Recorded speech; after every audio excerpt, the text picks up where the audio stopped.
Hello everyone and welcome to Uncle Iroh's Tea Shop. You know, it's not every day that you get a chance to listen and watch either one of the original creators of the world of Avatar: The Last Airbender, especially when it comes to revealing some pretty interesting information. Today we are going to go over the interview that was conducted on the Avatar Brave the Elements podcast, where Bryan Konietzko was interviewed about certain things in the world of Avatar with regards to animation, but an interesting quote that he had that has some heads turning at the sight of something good to come in the future. Sit back, relax, and enjoy some jasmine tea as we run through this video. So like I said, Bryan Konietzko is one of the creators of Avatar and was interviewed on the Brave the Elements podcast. It is a podcast hosted by Jeanette Varney, the voice of Korra, and Dante Bosco, the voice of Zuko. It was an insightful podcast interview with Bryan in how he got into animation and breaks down the details of how it all works. He explains many animation details about the actual Avatar cartoon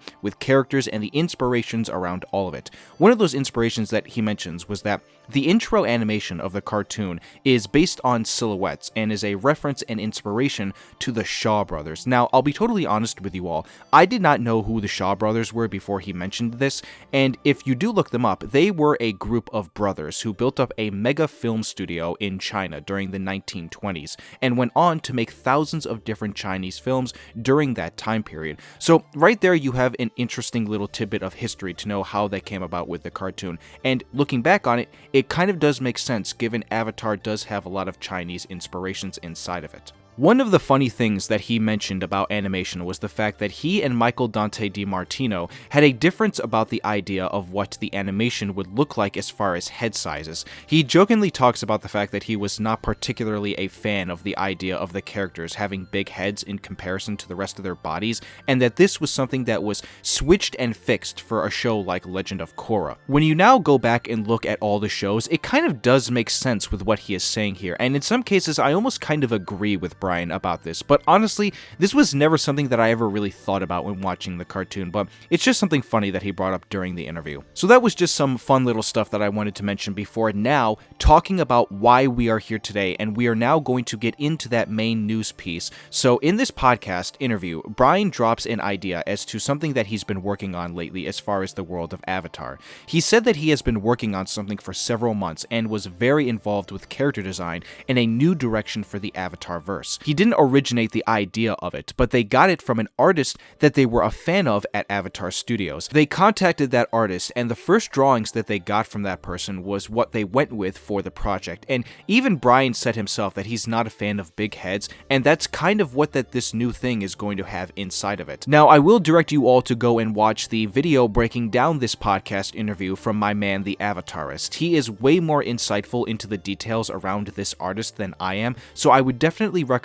you go watch that. I will have it linked up in the top corner card above for this video. So overall, the reason I make a video like this is because I think it promoted a great sense of expectation as far as what we could be getting down the line in the future. For a lot of you out there who are not totally in the loop like I am about the overall film and entertainment industry, you'll come to find out that Paramount Studios, which is one of the major main studios in Hollywood that owns Avatar Studios under their wing, has been going through some interesting times lately. There are all these talks about Paramount Plus as a streaming service not doing so well under them. Then the actual Paramount studio itself potentially planning to sell itself and be bought, and then also rumors about them wanting to pair up with another studio in a merger deal of sorts. Recently, one of the biggest news pieces was that either Sony was going to buy Paramount for $26 billion, or another studio called Skydance was going to merge with them.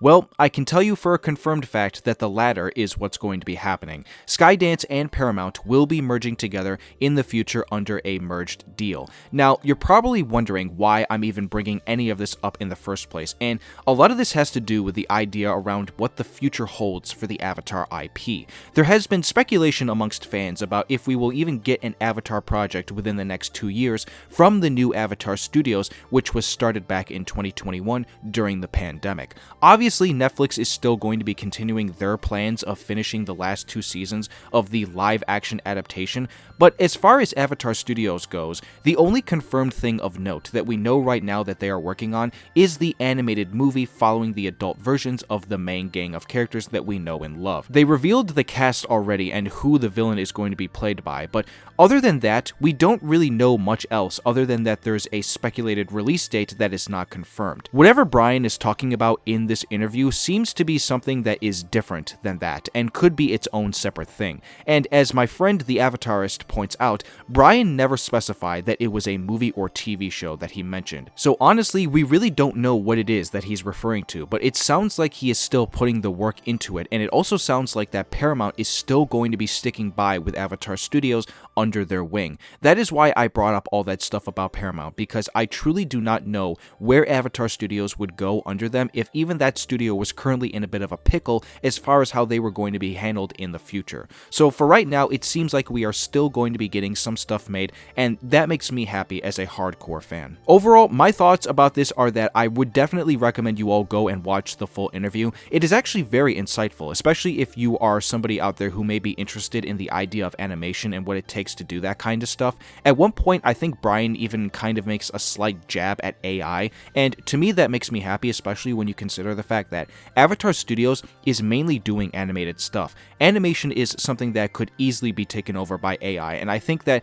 it is important that these real artists who have made some of the best animation we've ever seen continue to do their own work and not let that kind of stuff interfere. As we end off this video, everyone, please comment down below your thoughts on this news video and my commentary on it. If you did enjoy the video and you like what we heard from Bryan, be sure to give this video a like, and if you are new to this channel, be sure to subscribe and turn on that notification bell. Please turn on that notification bell to be updated for when I upload again in the future. My fellow benders of all 4 nations, thank you all for stopping by Uncle Iroh's tea shop. On your way out, be sure to let him know how much you appreciated his jasmine tea and his words of wisdom that come with it. I hope everyone here has a wonderful rest of the day, and I will see you all soon for more Avatar.